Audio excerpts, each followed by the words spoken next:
이 이야기를 듣는 분도 잠깐 한번 생각을 해보시죠. 여러분들 생각하기엔 우리가 이 성공적인 삶을 살기 위해서 제일 중요한 요인이 뭘 것 같으신가요?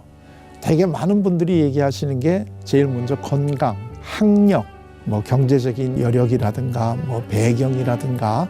그래서 이 연구를 통해서 더 그럼 과연 무엇이 제일 중요한 요인이냐 하는 것을 찾아냈는데, 그 요인은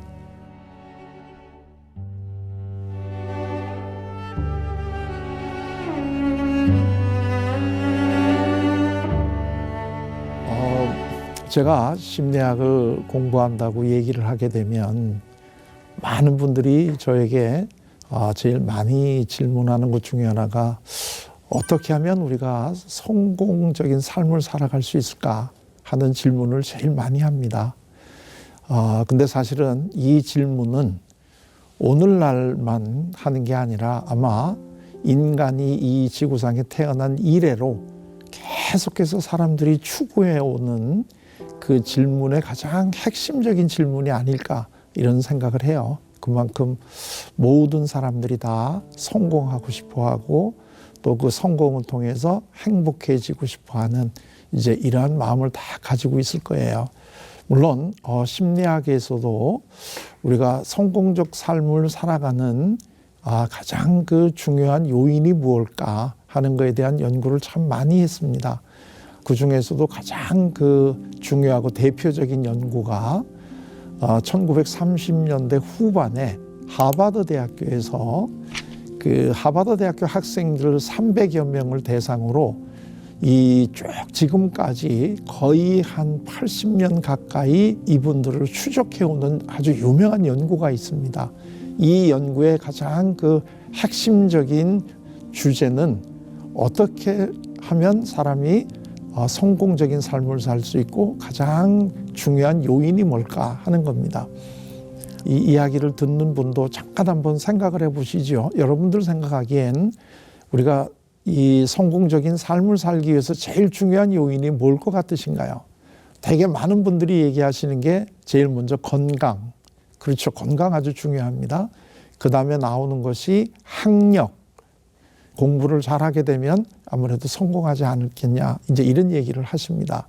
그 다음에 이제 경제적인 여력이라든가 배경이라든가 이제 이런 이야기들을 많이 하시면서 본인은 그것이 없기 때문에 굉장히 성공하기 어렵다 이렇게 이제 좌절하시는 분들도 계십니다.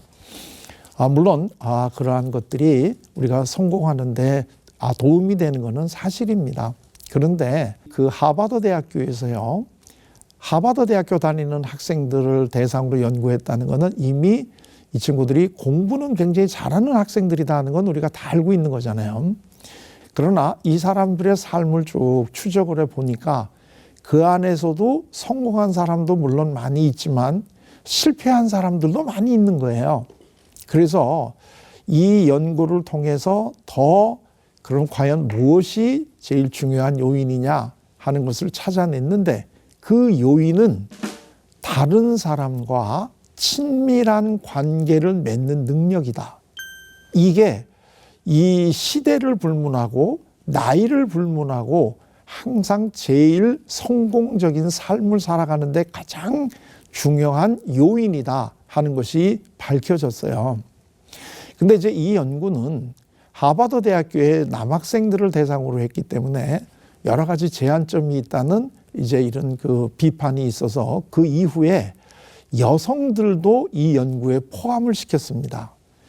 그리고 하버드 대학교 학생들처럼 이미 그 많은 것을 가지고 있는 사람들이 아닌 경제적으로 상당히 어려운 지역에서 생활하는 사람들도 모집을 해서 이 사람들의 삶도 몇십 년을 추적을 했는데 똑같은 결과가 나온 거예요. 그러니까 이 남성이든 여성이든 공부를 잘했든 공부를 안 했든 경제적으로 여유가 있든 없든 관계없이 성공하느냐 실패하느냐에 관계되는 중요한 요인은 다른 사람과 친밀한 관계를 맺는 능력이다 하는 것이 이제 밝혀진 거죠. 그러니까 우리가 비록 학력이나 경제력이라든가 또는 배경이라든가 이런 게 없다고 하더라도 내가 친밀한 관계를 맺는 능력만 있다면 나는 상당히 성공할 수가 있다 하는 것을 우리가 알 수가 있습니다.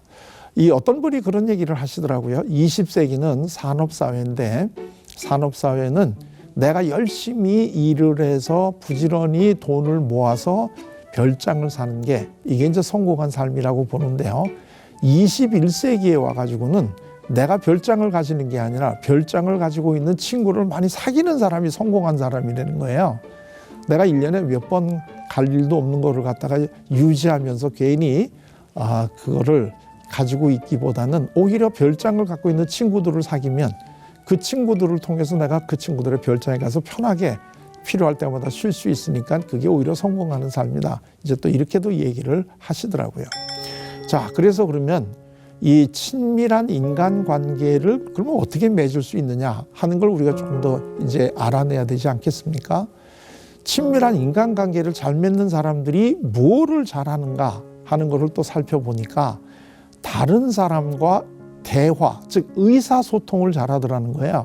그러니까 친밀한 관계를 맺는 사람들은 다른 사람과 의사소통을 잘하기 때문에 그 결과로 친밀한 관계를 맺게 된다는 거죠.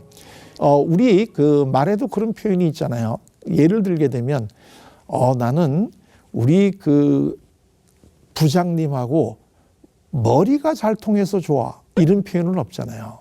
근데 예를 들면 나는 직장에서 우리 부장님하고는 마음이 잘 통해서 좋아. 이런 표현은 있잖아요. 그러니까 이 친밀한 인간관계를 잘 맺는다는 것은 결국은 마음이 잘 통하는 관계를 맺을 줄 아는 능력이다. 자, 그러면 그 의사소통을 잘한다, 마음이 잘 통한다 하는 게 어떤 방법인가 하는 걸 우리가 또 한번 알아봐야 되는데요. 대개 여러분들은 다른 사람하고 대화를 할 때 어떤 방식으로 대화를 하십니까? 우선 대화에는 크게 두 가지 방법이 있습니다. 하나는 머리로 하는 대화가 있고 마음으로 하는 대화가 있습니다. 머리로 하는 대화는 지식과 정보를 나누기 위한 대화입니다. 그리고 또 하나의 대화는 우리들의 마음, 우리들의 감정을 나누기 위한 대화인데요. 친밀한 인간관계라고 하는 것은 마음이 통하는 관계니까 일단 이 친밀한 관계를 잘 맺기 위해서는 마음과 마음을 통하는 이러한 대화를 하실 줄 알아야 됩니다. 그러니까 이 내 생각을 전하는 게 아니라 내 마음을 전할 줄 아는 능력을 가져야 되는데 우리가 지금까지 살고 있는 이 사회에서는 내가 알고 있는 생각을 다른 사람에게 전하는 것을 굉장히 강조했던 시대였다는 거예요. 자, 그리고 또 하나는 나와 너가 만나서 대화를 하잖아요. 그런데 이 의사소통을 잘하고 다른 사람과 친밀한 관계를 잘 맺는 사람들의 특징이 뭐냐면 나를 중심으로 대화를 하는 게 아니라 너를 중심으로 대화를 한다는 거예요. 그러니까 이 두 가지 대화, 생각을 나누는 대화, 감정을 나누는 대화, 그 다음에 나를 중심으로 하는 대화, 너를 중심으로 하는 대화, 이거를 보게 되면 사실은 의사소통의 방법은 네 가지가 있죠. 네 가지가 있는데 제일 친밀한 관계를 잘 맺는 사람은 너를 중심으로 너의 마음을 알아주는 대화를 하는 사람이 제일 친밀한 관계를 맺을 줄 아는 사람이고 여러 사람들이 그 사람하고 같이 관계를 맺는 것을 참 좋아하더라 이런 얘기입니다. 그런데 이 반대쪽에 있는 사람들은 자기 생각을 자꾸 얘기하는 사람들이에요. 다른 사람이 지금 대화를 할 때 저 사람이 저런 이야기를 나한테 왜 할까? 저 사람이 저런 얘기를 할 때 그 마음은 무엇일까 하는 거를 좀 더 관심을 가지고 너 지금 나한테 이런 얘기를 했는데 네 마음은 지금 이러이러한 거지 라고 이야기할 수 있는 게 제일 바람직하다. 이걸 잘하는 사람이 제일 친밀한 인간관계를 가진다. 이렇게 얘기할 수 있죠. 그게 제일 친밀한 관계를 맺어야 될 사람들은 사실은 제일 1차적인 대상이 부부죠. 그 다음에 자녀, 부모 이런 우리 가족인데 가족 관계 속에서 친밀함을 느끼지 못하는 사람들은 사실은 밖에 나가서도 친밀함을 잘 느끼지 못합니다.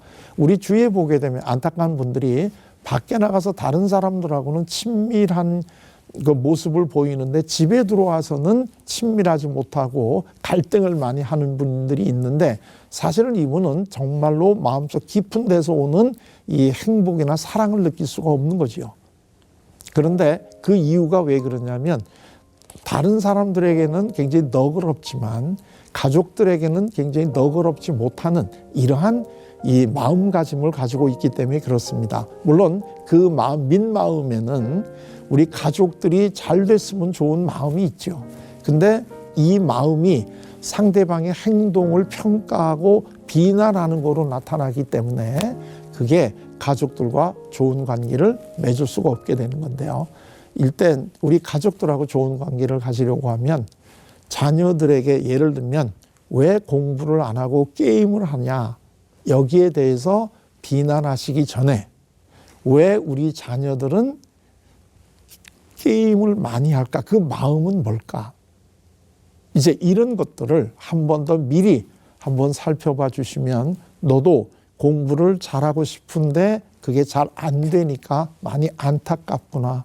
그래서 네가 그 안타까운 마음을 게임을 하는 거로 지금 돌리고 있구나 하는 그 마음을 미리 한번 헤아려 주시는 게, 이게 훨씬 더 이제 이 친밀한 인간관계를 맺는 거다. 그 유태의 그 임금 중에 제일 지혜로운 왕이라고 우리가 꼽는 왕은 솔로몬 임금이잖아요.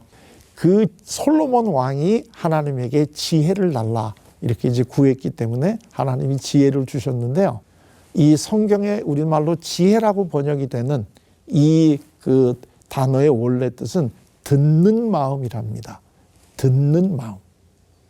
그러니까 이 듣는 마음을 가지고 있는 사람이 지혜로운 사람이고, 이 사람은 다른 사람의 마음의 소리를 들을 줄 알기 때문에 다른 사람들과 훨씬 더 친밀하고 이러한 관계를 맺을 수 있고, 이런 사람들이 결국은 이 삶을 살아가면서도 성공하는 사람들이더라 하는 이러한 건데요. 이 친밀한 인간관계를 맺는 이 방식을 알려준 대가가 누구냐면은 성경에 나오는 예수님이십니다. 예수님께서 얼마나 이 사람의 마음을 잘 알아주시는 분이냐는 것을 제일 잘 우리가 알 수 있는 것은 이 세리장 삭개오라고 하는 사람의 만남인데요.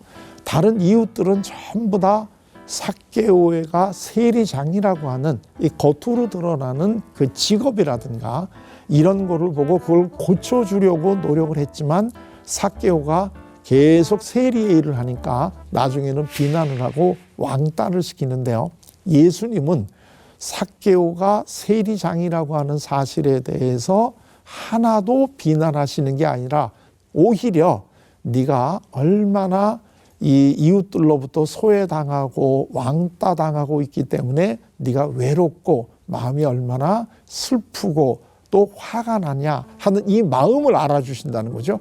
그 마음을 알아주신다는 게 뭐냐면, 삭개오의 이름을 불러주시고 내려와라. 오늘 내가 너희 집에서 하룻밤 같이 잘게.